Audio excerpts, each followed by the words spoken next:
Eu me chamo Adra Nascimento e essa é a segunda aula do Estágio Supervisionado 3. Neste vídeo iremos falar sobre a crise de 1997, a crise asiática, que é considerada por muitos estudiosos a primeira crise da era da globalização. Foi no final dos anos 90 que uma grande crise se abateu sobre as principais economias emergentes da Ásia. Foi a chamada crise asiática de 1997.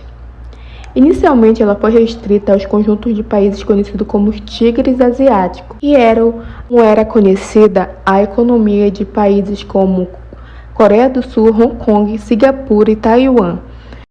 Mas rapidamente, a crise asiática ela se espalhou para outros países, afetando economias e mercados do mundo inteiro. Por isso, muitos afirmam até hoje que essa seria a primeira crise da era da economia globalizada.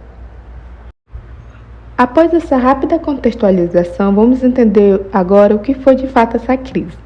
Bem, a crise asiática foi um período de recessão econômica que atingiu grande parte dos países da Ásia em 1997, em especial os chamados tigres asiáticos, como eu já falei anteriormente. Os tigres asiáticos eram um conjunto de países emergentes do Sudeste Asiático que no momento se destacavam por um grande crescimento e o seu desenvolvimento econômico.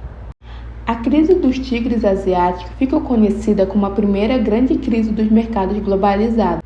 Os impactos causados por essa crise puderam ser sentidos por diversas nações, isso porque o mercado já era globalizado.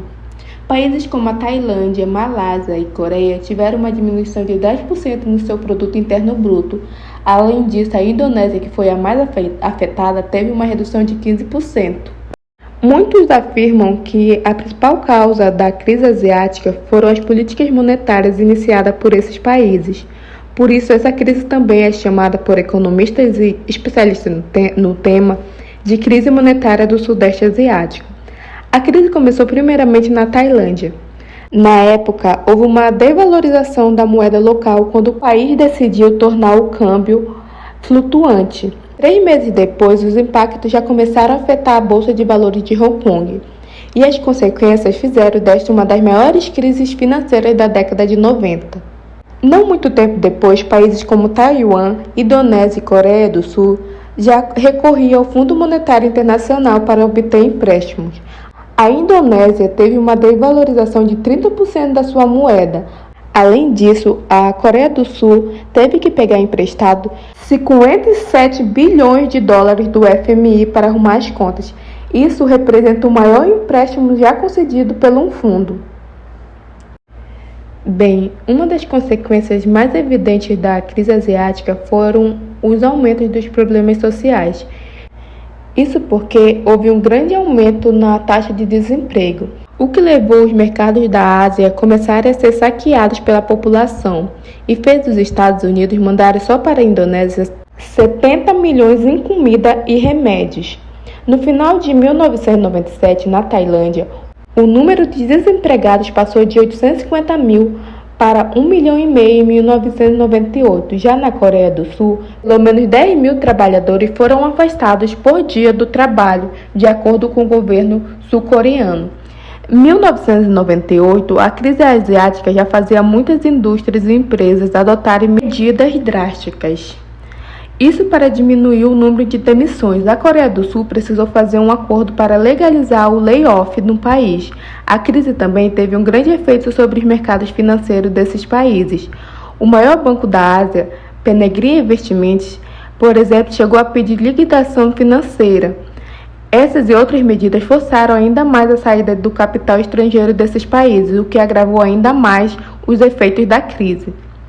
A crise asiática também teve reflexos nas principais potências econômicas mundiais.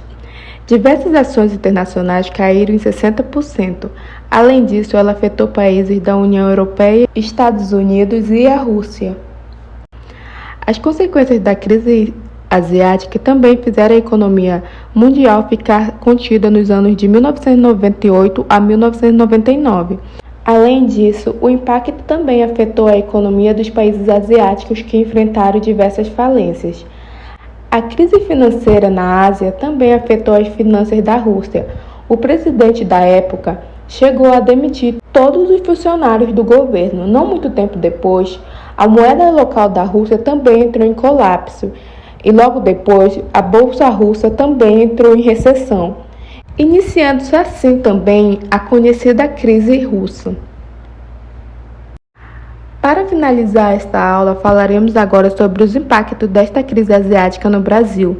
Logo após uma queda de 10,4% na Bolsa de Hong Kong, os papéis da Bolsa Brasileira desvalorizaram 8,15% no mesmo dia, e fez com que o Brasil pedisse ajuda ao FMI devido à crise. No total, 41,5 bilhões de dólares foram emprestados ao nosso país.